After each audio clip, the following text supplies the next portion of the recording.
How are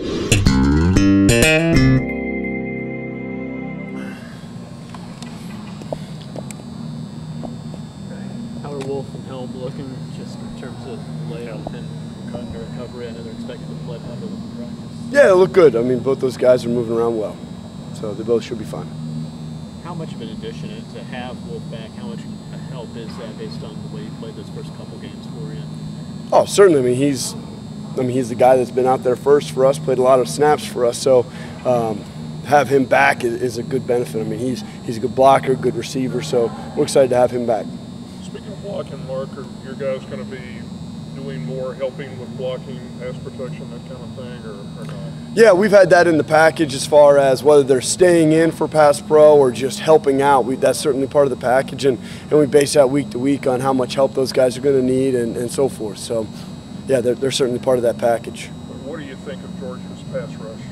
I think those two outside guys are outstanding. 84's he's very slippery, he's long, he's athletic, he's really good. 59 is a complete player. I mean, he plays his tail off, he's physical, he's a good pass rusher, he's strong, he can bull you. So I think they got a really good pass rush, and then they got a good blitz package as well. So we got a lot of work to do as far as we're going to have to keep the quarterback up, and we got a lot to do, but confident that we're going to be able to do it.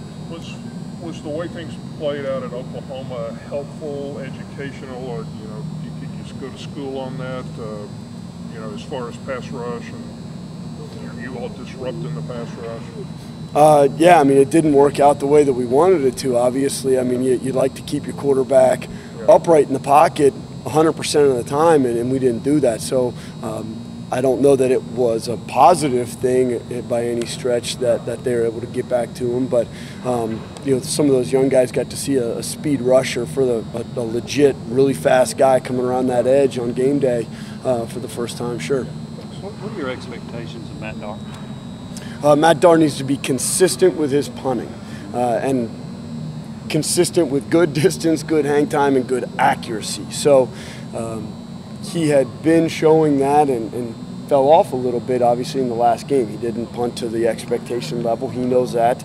We've talked about that. He knows what the expectation level is, and he's ready to get back to that. Did you see anything in his technique, whether it was his drop or the leg position, anything in his technique that affected him? His drop was getting a little bit off, which was causing him to hit the ball a little different because the leg swing. But very correctable. I mean, that happens with. I mean, it's like a golf swing. You're going to have small things that occur throughout your career, and you just got to get back to the basics and be able to correct that stuff. But you like what you've seen at him during practice?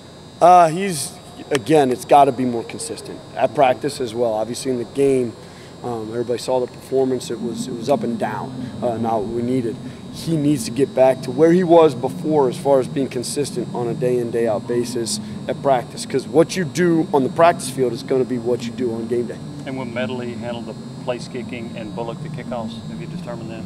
That could be the way that we do it. Could be. And it could be. Could be. Hey, Mark, you feel like you guys are close in the return game? Is it something that's just one or two things, or are there a lot of things there that are maybe preventing you from being as effective as you want? We're not playing with hand grenades, so close doesn't really count for much right now. So being close is not what we're looking for. We're looking for being there. We want to have good returns, and we're not there right now. In the punt return and the kickoff return, we're not there. Kickoff return, we had one that was blocked well. One of the unblocked guys, everybody's going to have unblocked guys, got the tackle a couple weeks ago.